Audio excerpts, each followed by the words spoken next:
Hello there and welcome back to War Thunder. So today, no review, but a double gameplay in the Strv 104, which is a new Swedish medium tank in the tech tree at battle rating 8.3. And the first half is a little bit of a comparison to its tech tree predecessor that it shares the battle rating of 8.3 with, the Strv 103C.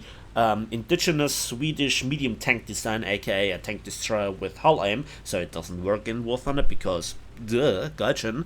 But more on this in just a moment. The second half will be talking about one of the obvious disadvantages of the tank turning out to be an advantage, and the first gameplay gives you a little bit of a hint of it if you're a bit of a more experienced player, and I'll talk about this excessively in the second half of the game, where I also have a little bit of a very nice interaction with another tank.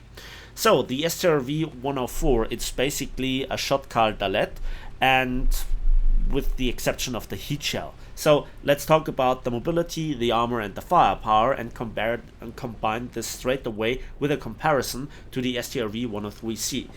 Let's begin to talk about the gun. The Strv 104 that you can see here and the Strv 103C both have a 105mm gun. Where it is on the 104, the Khan Strv 101 gun with 48 rounds of ammunition, the Strv 103C has the L74 with 50 rounds of ammunition. The Strv 104 has 6.7 seconds reload, the Strv 4-second autoloader. The Strv 104 obviously has a turret, the Strv 103C has to rely on its hull aim, and that already limits greatly its usability in city fights, in close quarters engagements, where the Strv, not just thanks to its turret but also thanks to the stabilizer, has just a great advantage. Both kind of share the same ammunition. We're talking here about stock APDS with 260mm of penetration, but positive normalization and a mass velocity of 1450 meters per second. A more or less useless stock HE round as a tier 2 upgrade, a hash round, which is situational but nice, definitely better than the stock HE round. As a tier 3 upgrade, the Röckgranat M61, which is really complementing the smoke grenades very well, and you might take some of them with you. And as a tier 4 upgrade, then the SL PPRJ M80 APFSDS round, which is widely used in other nations just with a different name. It has 1455 meters per second mass velocity, 337mm of penetration at point blank range and 0 degrees angles of attack, and with also positive normalization we have 195mm at 60 degrees angles of attack point blank range. So a very reliable APFSDS round that just cuts through steel like a hot knife through butter. And as you can see, this is where I think the Strv 104 is just a straightforward medium tank. It is not really the best protected one, but which tank at this battle rating really is? Ugh, that was me screwing up. But he then fired blindly, and so I am really comfortable that I'll beat his reload, and yep, there we disable him and he takes a hasty retreat. So we're talking here about basically being protected from random shots from heat on the upper frontal plate and also the turret face, because you have some era protection, but that's a one-trick pony. And yeah, not every part, like the gun breech area, the lower glacis and also the turret ring area, are not really that well protected. They have no era plates to talk about. The side is also pretty vulnerable. The tank is really tall and a huge side profile, so easy to hit and kill, but it takes shots a bit more comfortable than the Strv 103, which is absolutely crazy if you're hull down, firing over a ridgeline at long ranges where you can pump out the same APFSDS round every 4 seconds. But how often do you have this scenario? How often do enemies go into the open? I had this only once, and then the hull aim was not really smooth enough to take the precision shots. So this is now where I talked about the comparison. I think that this is a significantly better tank to use, and it also fills a little bit the performance gap to the Strv 121 at battle rating 10.0, aka the Swedish Leopard 2A4. So while I'll finish off here this other Merkava, I want to talk about one thing that you should look at every game that starts when you play it. Look at the minimap and also look where your teammate is distributing themselves, or your entire team, a bit more precisely. And you will see that even if you are in a heavy tank and you are not in the fastest tank, that a lot of tanks that are objectively faster than you are not going straight forward, and that has several reasons. So many people spawn in later because they just were AFK, or they have worse PCs or laptops, so they can't join the game ASAP. There are also the join in progress people. Then there is the traffic jam, where you drive forward, somebody spawns right in front of you. Even half a decade after over half a decade after ground forces have been introduced, Gaijin is unable to fix this. So yeah, the thing is, a lot of people are also getting held back by the stock experience that they have, no engine upgrades, transmission, filters, tracks, etc. And then very often they take different routes, or then change their mind on where they want to go, and then go back. And this is then where, if you are in a fast tank, like let's say a Hellcat or a light tank in general, you will have the experience that you get into a very preferable position early game, and then there is nobody there to support you, and then it's always this one shell or this one helicopter catching you off guard, and you have no support. In this case, yeah, an M48A2C kind of saved me here. Helicopters. Wow, cool. I'm repairing. Wow, how exciting. Yeah. Editing magic, and we are back in the fight. So what I want to say is, this tank with a horsepower to ton ratio of below 15 is slow enough for a lot of your teammates to catch up. And being slow is mostly a disadvantage, but sometimes you're slow enough to be in the right place at the right time, because I always go full W forwards, that's just my nature, bringing the fight to the enemy, being relentless, trying to be the doom guy of tanks. But then, the return shots most likely teach me otherwise.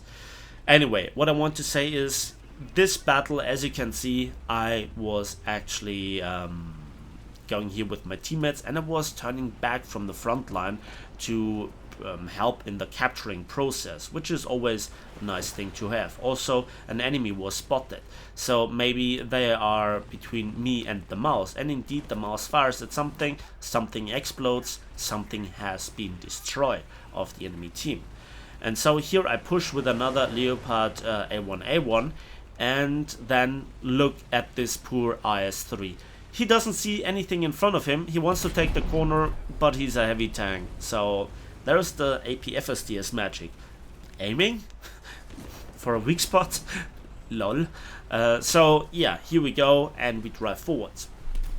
We can see our teammate, the Begleitpanzer 57 or Auto Squad guy, and here I kind of probably saved his life, and I got a kill assist. I disabled the gunner.